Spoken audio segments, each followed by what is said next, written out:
In this section, I want to talk about scalar science and intrinsic data fields, or IDFs. These are pure informational fields. But let's talk a little bit first about what is scalar. Now, from an informational level, this is different from a scalar electromagnetic level. So I want to talk about the difference between them and how they work. But let's first talk about what scalar is in its basic meaning. Intrinsic data fields are pure informational fields, or IDFs. We'll refer to them as IDFs from now on. So let's pretend that we start with nothing. Let's say there's nothing in the universe at all, not even a point. And then one point in the universe appears. Now this point has no scalar to it. It has no designation. It's just a point in all of space. So there is nothing other than a point. But as soon as we give this point in space, let's say a designation or a number, as in the case of number 3, then it has scalar information, its meaning. And this scalar information actually starts producing like a gravitational field around itself. Like this. For example, if we give this point the number 3, it's implying that there's a number 2 point and a number 4 point. Just by designating one point in space, we're virtually creating other points in space, even though the points have not yet existed. Let's say we have point 3, and then we did actually manifest a point 4. Then we would have what's called a vector. And a vector is energy following a particular line. There's a movement between point A and point B, in this case between 3 and 4. Now, point 4 has a scalar informational field, and point 3 has a scalar informational field. And in this case, there's a differential between the two, and that differential is the vector. Let's talk about information. We need a new theory. And such a theory is what the physicists and mathematicians of quantum gravity research in Los Angeles are working on. They call it emergence theory, and it will, really for the first time ever, provide an explanation for the speed of light and the other constants, such as Planck's constant and the fine structure constant. A growing number of physicists are saying reality is made of information. What does that even mean? Well, information is meaning in the form of symbolism. A language or code provide this kind of information conveying symbolism. A very different type of symbol is one that represents itself. Geometric symbols can do that. A cube can represent love, if we say it does, or it can represent, really with minimal subjectivity, itself. Could there be a language or code made out of geometry? What type of information would such a language express? Quantum physics theory and classical physics indicate that reality is made of information, and there is no evidence that reality is made of anything other than information. Many physicists agree with this, and many don't. But those that don't agree that reality is made of information have no explanation for what reality is, if it's not information. Gentlemen? Reality is made of information. Nope. Yes, it is made of information. No. Okay, so what is it made of if not information? Energy. Energy is information. That's stupid. Energy is the potential for a particle to change its position. Potential is information. Energy is information. No. It's information. Then what is it? Not information. Then what is it? Not information. So, in reality, information is the basis for everything that is in existence. And let's look in a little bit deeper fashion how information becomes reality. So let's say we start with the virtual particles or the non-manifest world. And you might want to call this soul. Some people call it soul, or the first personification of isness or beingness. Now, this lecture is not going to be about what's beyond soul and beyond the virtual particles or the unmanifest worlds. That's really the job of another lecture, perhaps more on the spiritual aspects of reality. But let's just have a look at how information then follows down into the physical world. Soul basically has what we would call causal archetypes or causal information. It has the ability to cause things to happen. So this soul essence, this beingness, by its intent, or how would you call this? I can't think of a better word than intention. It intends to become, and it becomes an archetype or becomes causative in nature. And this produces this intention of soul from the unmanifest toward the manifest. The first level as it manifests is going to be informational fields or scalar fields. Now this is just a model of reality, so don't take this as gospel, but this is how I see it coming down into the physical. So after we have the scalar field, when you have two scalars, remember, then that creates the vector. We have a vector wave. Once you have a vector, then you have the ability to create energy or photons or subatomic particles. You've got a movement of energy. Before that, there is no movement. In scalar doesn't go anywhere. It just is everywhere. So you need to have at least two scalars, like we saw between 3 and 4, to manifest some type of an energy force. In this case, the subatomic level or the photonic level. Once you have photons, then you have the atomic nuclear structure. You have the gravitational force, these atomic nuclear forces that hold together the atom. And those atoms then combine and can move into electrical fields. Now we have real energy. I mean, of course, with atomic you have a lot of energy as well, but it's bound up energy. Electrical energy is a free energy that can move into the physical world. So we have actual vectors moving from point A to point B. Once you have electrical action and you've got the atomic nuclear, those will combine into chemicals and molecular structure. The chemical structures will become molecules. And the molecules then form together to create cells. And the cells then, of course, combine together to create tissue. Once you have tissue, then you can build an organ. The tissues will form together to create an organ. And eventually, then you have what's called the organism, the combination of the organs. But it doesn't stop here. So organisms then combine to create partnerships, which create family systems, which create world systems or national systems, and then world systems, which then become part of the galactic system, and eventually the universal system, which kind of takes you full circle back to soul from how I see it. The universal system, the universe of everything, is another way of looking at soul itself or the beingness itself. I personally think that the universe is self-aware. It actually has a potency to it. It has an awareness to it. We have healing methods on each one of these levels. Basically, the first level is the organism level.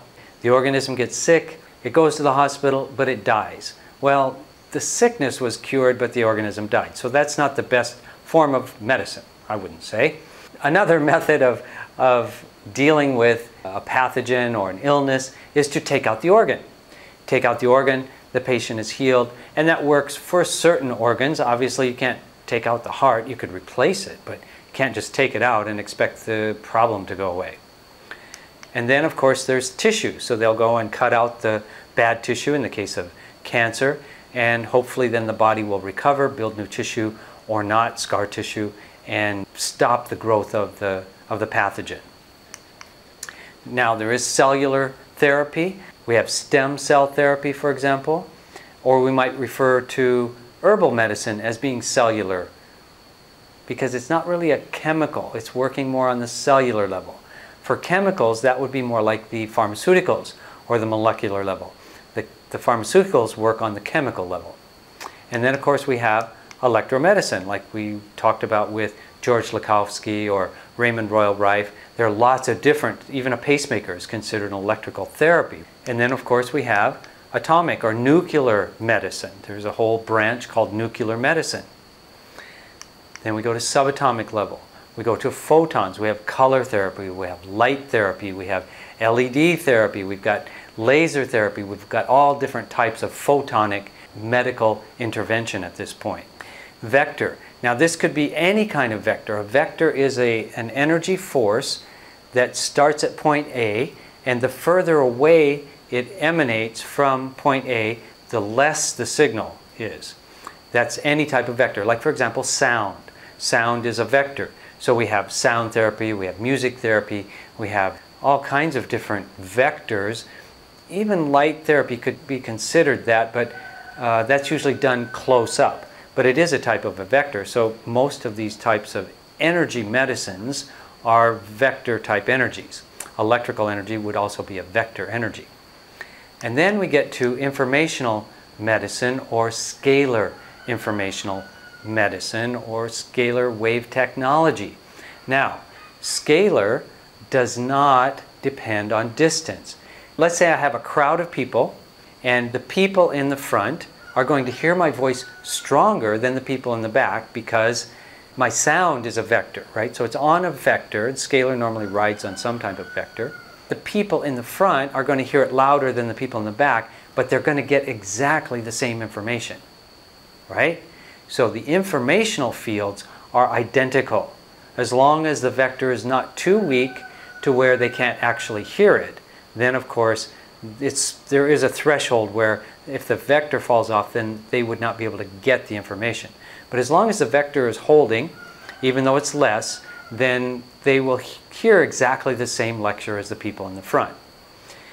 So causal archetypes, this would go into hypnosis or working into mind medicine. Mind medicine is really, the causal level is really related to mind. And of course there even is soul retrieval, bringing the soul back into the body, bringing it into power again. And that can also cause dramatic healing effects physically by the soul returning to the body. So this is just a brief overview of give you an idea of a model of how information from the informational level down manifests into the physical, and then what we do with each one of those levels. At this point, everything is scalar. Scalar has become a catchword for just about everything.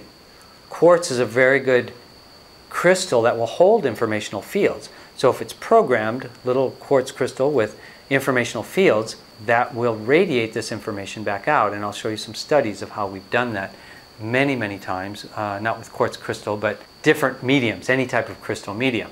Here's another one, the biodisc. It's a piece of glass, but it must have some crystalline structure. And then, of course, they have the geometric patterns, which do create some kind of energy field, as well as I'm sure they're programming the crystal with some kind of IDF or informational field. Here's another one, a little bracelet, similar to the first one. There's just a million of these different things out there now. Crystal catalyst bead. So a little tiny bead, you can put it on a string or whatever and wear it, and it's supposed to help from EMF protection. They just go on and on. Now they have wristbands and knee pads, and I'm sure these are all programmed with some information, and probably people get results with them. These are considered passive devices. They have no electrical power. They're either a combination of different metals. This one has a little coil of wire in it, but there's nothing powering that coil. So a passive device means that when you put it into your biofield, your energy field, your actual emanations of energy then bounce through these particular materials and activate a little bit of a charge. Like a coil of wire can actually pick up an electrical field, and supposedly these then will help protect you from EMF and different things. So let's look at what happens when you imprint a crystalline structure with informational fields. Now a hologram is kind of like on a CD, you know how that rainbow look? Those are like thousands and thousands of little tiny crystals, and they cut them with a laser to reflect different amounts of light, which can be interpreted as zeros and ones in the case of a CD. And those crystals then can turn just a flat film back into information that we can listen to as voice or audio or music, whatever we program into the CD. Watch a movie, for example. Now, the holograms we're talking about work on a different principle.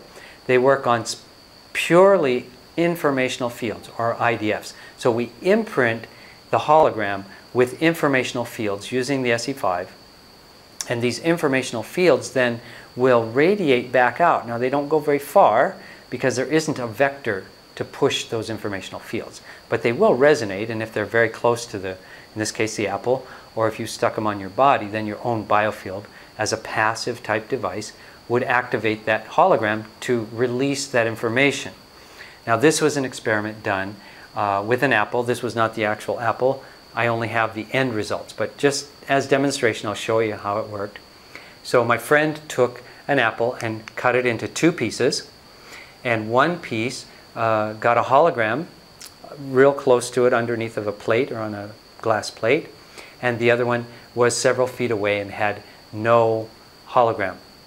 Now, this hologram was programmed to keep the fruit fresh. It has informational fields and vibrations in it to keep the fruit fresh. So after 4 months, he cut each one of them in half. He cut the green one in half, the one with the hologram that was still quite green, cut it in half, and this is what it looked like inside. So you can see it's still quite green, and this is after 4 months with just a hologram under it, sitting outside, and it wasn't in the refrigerator or anything. And of course the top turned a bit brown, and that's to be expected because it was exposed to the air, but inside was still green and quite juicy. Now, the other half of the apple that did not get the hologram looked like this. That's what a normal apple will look like after 4 months if it's just sitting outside. And he cut it open, and you can see what it looks like inside. Of course, the outside is terribly moldy. Inside is also brown and rotten, and there's nothing really left of it. So this is just an example of what a hologram can do that's been programmed with the SE5 and imprinted with informational fields. This is an example of a hologram that we use for different experiments like this. This was another experiment done by another friend of mine. He worked together with Ludi Larson, who's also worked with the SE5 for 25, 30 years, and they programmed these holograms to keep the fruit fresh. And you can see on the left and in the middle, those had holograms on them that were programmed to keep the fruit fresh, and the one on the right did not get it. And this was just after a couple of weeks. But you can see the first 2 look totally fresh and vibrant, and the other one is already going into decomposition. Here are a couple different studies that were done. This one was done on pain, and now this was a double-blind placebo-controlled study with little holograms, and people would stick the holograms on the place that hurt. It was a pretty good study. It was 246 participants in group A and 240 participants in group B, and both of them got holograms. Nobody knew who got the programmed ones, who did not get programmed holograms. And group A, with 246 participants, had received the actual programming of the hologramic chip. Group A had 83% improvement of their pain. Group B, with 240 participants, had 18% improvement. Now, 18% improvement is consistent with placebo, but 83% is not. They definitely had much higher success with programmed holograms versus non-programmed holograms. And they did some other ones. They did it with sleep, and they found that the participants reported that they slept deeper, but not necessarily longer. They just got more rest. Here was another one on rhinosinusitis. Again, nice group, and they had a 93% success rate with symptom relief in the group that got the programmed holograms, as opposed to only a 9% success rate, which is consistent again with placebo. So that's just absolutely amazing. So one of the main differences between active scalar and passive scalar, or informational fields only, is that to activate a passive device, it uses your own energy field. So it has to be very close to your body for one thing. It needs to be in your own biofield, your energetic field. And if your energy is high, that's fine, it works great. Then you've got plenty of energy, it activates the unit, and then you get the informational fields. But if your energy is low, then it actually will start taking energy from your own biofield to activate this energetic informational field. So that's why I prefer to use an active scalar generator to produce these scalar waves and then put the informational fields into those scalar waves. So now let's talk about active scalar electromagnetics. And this goes back to Nikola Tesla, who was developing all types of different electromagnetic effects, with some of them actually included healing effects, but mostly he was working on energy transmission. Now Nikola Tesla is responsible basically for our modern world. He invented radio, as we talked about, the principles for television. His patents applied to what later became television. Remote control, he had a remote control submarine in the First World War. They didn't even believe it worked. They thought he was tricking them, so they didn't want to use it. But he actually had a remote control all the way back then. We've got AC electricity, all of our entire world. Now think about, from a satellite picture, looking down on the planet, and it's lit up in cities. All those cities that you see lit up because of Nikola Tesla, not because of Thomas Edison. Thomas Edison had used DC electricity and was burning towns down left and right, because the further away the electricity gets with DC electricity, the warmer and hotter it gets, and it actually will create fires. It's fine in a car from your battery just down to the starter, but long distances for lots of power will not work with DC electricity.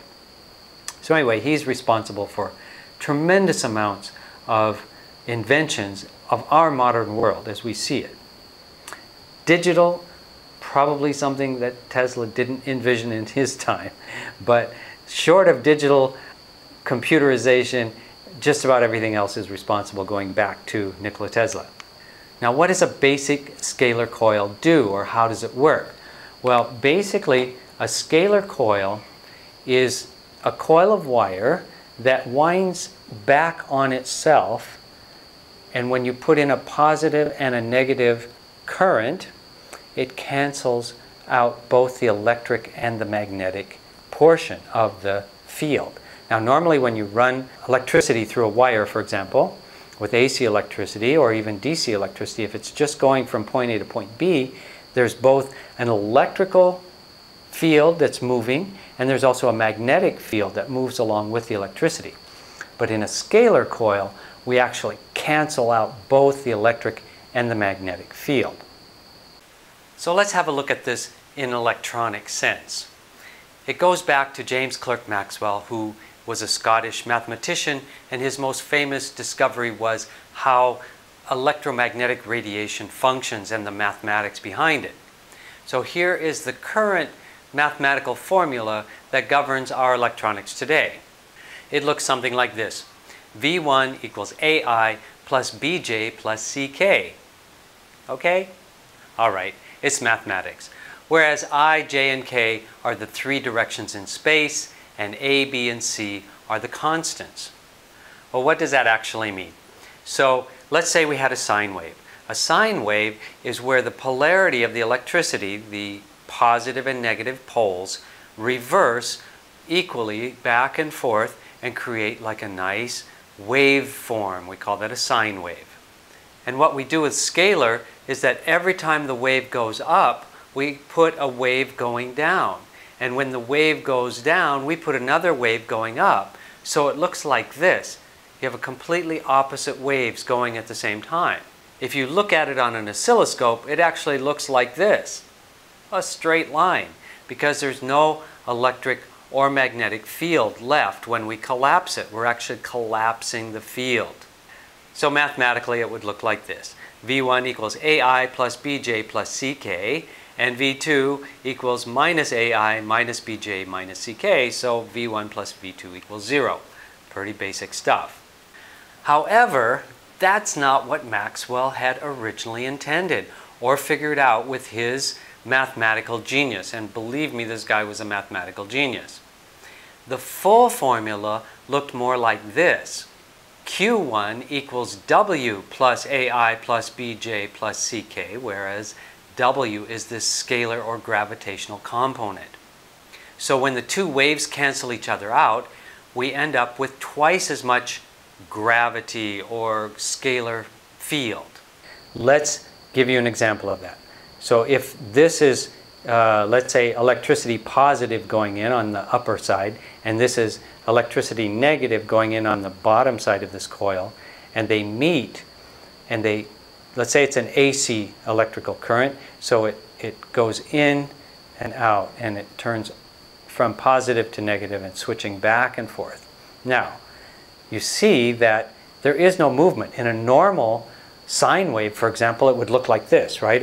If I had an AC current, it would look like this. But when we have this scalar field, there is no movement because there's equal pressure on both sides as it presses and releases, right? But what is happening? According to normal electromagnetics taught today, nothing happens. But that's not true. Now, if I had your hand in between my two hands, guess what you would feel? When the pressure would come on and then it would release. You would actually feel the pressure. There's a pressure wave going on and off. And this produces a lot of different phenomena. Just some really strange things happen with scalar coils. I've talked with people. I've not actually done it myself, but I've talked with people that have produced anti-gravity on the bench, which supposedly is impossible, but according to the laws of Einstein and physics, that should not be able to be happening. But they've actually had units lose weight on the bench, and some of them have actually floated. So the DNA coil looks a lot like a scalar antenna. Basically, we think it probably is. And the information that it's tuning to has to do with the fine-tuning of the different codons within the DNA. So as the codons and these nucleic acids are changed slightly in the coding of the DNA, then the DNA itself, the antenna, will pick up and resonate to different frequencies and produce different effects. That seems to be the latest thought on what a DNA coil can do. There is a physical component to it, but the information that it's tuning to is way outside of the capability of something that is that small. So we think it's tuning to another dimension that then brings this information into the physical, and the DNA is the resonating antenna to draw down the information to create the cells, to create the organs, to create the tissue, etc. This energy that is produced when there's this spiral, there's this energetic spiral that pulls in on itself, is like at the end of it, there's like almost like a gravitational field, and there is like compressed energy. This is just an artist's rendition, and we don't know if it's actually creating all these different shapes, but it gives you an idea of where this compression takes place in the electrical field in a scalar coil. So let's talk a little bit about a vector first. Now a vector, let's say it starts at point A and it's moving away from itself toward point B somewhere, and according to normal electromagnetic theory, there is, like I said, an electrical field that intersects and follows along with a magnetic field in the direction of travel. Now again, with a vector, just to repeat myself, from point A toward point B, the further away it gets from point A going toward point B, the smaller the signal is. And that falls off with a formula that we can calculate to where basically it never actually reaches zero theoretically, but for practical purposes it disappears, becomes unusable. Now scalar works totally differently. The information, like I said, at point A and point B is exactly the same. So the information does not disappear the further away it gets from the source. As long as there's a waveform that it can ride on, then the scalar wave itself, the information will hold up and be 100% at point A and point B. So why isn't this taught today? Well, after Maxwell died, there was a lot of discussion in the scientific journals about whether or not we needed this extra W component, this scalar component, because this component didn't seem to do much in normal everyday practice. So they went back and forth on it for a while, and they finally decided to throw out that extra component, and the original formula was lost. So what's taught in the universities today, in most universities, most all universities today, is the basic electromagnetic theory, which does not have the scalar component. However, there is one person still teaching full scalar electromagnetic theory, and that is Dr. Konstantin Mail in Furtwangen, Germany. I've worked with Konstantin Mail and learned a lot from him as well. He's probably the Nikola Tesla of our current day. I mean, I know there are some other people that are just amazing out there, but this guy really knows his stuff down to his mathematics and calculations, right on down to making it work, not just theoretical. He was partially involved also in these rectangular antennas, these scalar antennas that you might find inside of a product when you go shopping, and you see this little coil in there. And this coil, when you walk through a particular waveform, will resonate and ring back to the antenna if it has a certain program in it or not program in it. So if you've paid for it, you know, they run it over a specific little demagnetizer type thing, and then it won't ring when you walk through the little gates as you're walking out of the store. If you've not paid for it and it has not been demagnetized as such or de-informationalized, it will actually cause the alarm to go off. There's no battery in this, it's only an antenna. And there's a small microwave signal that will set this off at a distance. And also he was working with Nokia, where they were working to get a self-charging cell phone. Now I'm not talking about the ones where you set it on a little pad, like iPhone now has one and Samsung has one. I'm talking about you just carry it around, and they are still working on this. I still see some information from time to time talking about picking up the signals from the air, the Wi-Fi signals that are already here in most everybody's world, and using it to charge the batteries, or not even ever have a battery, it'll just run the cell phone. He's been working on that with Nokia and some other companies. This is one of his scalar healing devices, and I've not actually used this one. I have one of his smaller units where I've done some experiments of sending electricity without wires from point A to point B, and I can actually light up little lights. When I took one of his courses, we were actually sending music via scalar waves, not radio waves, but scalar waves from point A to point B. We sent electricity to light up lights, even turn little motors. We could turn a little motor. This is a little demonstration of one of his little motor boats, and there is no electricity other than what's coming through the air via remote through scalar technology to run this little motorboat.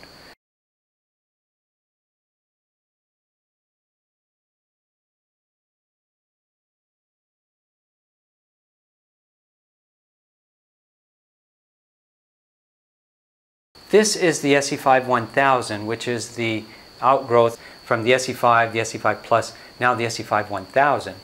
And it works on very precise scalar technology. This is one of the scalar coils, and as you see from the top, this looks very similar to one of those scalar coils that you find in a product. But these are active. These actually have little scalar amplifiers where we collapse the electromagnetic field, but then according to the mathematics, it basically doubles this scalar field or this gravitational wave, whichever you want to call it. Some people call it a gravity wave.